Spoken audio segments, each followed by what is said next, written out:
Mob সৃষ্টির করে হামলা চেষ্টা হয়েছিল সেটেলমেন্ট অফিসের কর্মকর্তারা, সেটির নিন্দা জানাচ্ছি এই মানববন্ধন থেকে।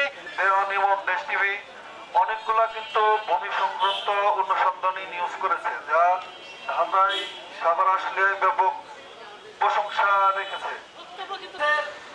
তিনজন লোক আছে, তারা তাদের উপর, আমাদের সাংবাদিকদের উপর চড়াও হয়ে এদেশের সাংবাদিক সমাজের কাছে, এদেশের মানুষের কাছে আমরা তুলে ধরার চেষ্টা করব।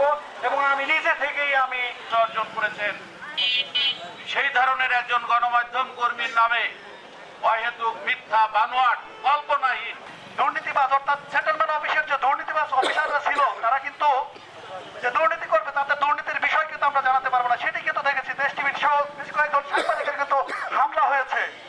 আমরা ইতিপূর্বে দেখে এসেছি যে এখন পর্যন্ত সাংবাদিকদের সুরক্ষার জন্য কোনো ধরনের কোনো ব্যবস্থা এই রাষ্ট্র গ্রহণ করে নাই।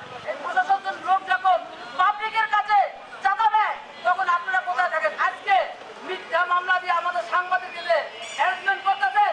সংবাদ মাধ্যম কর্মীকে এভাবে অপদস্থ করা প্রশাসনের কোনো অবস্থাতেই আমরা এটা মানতে পারছি না।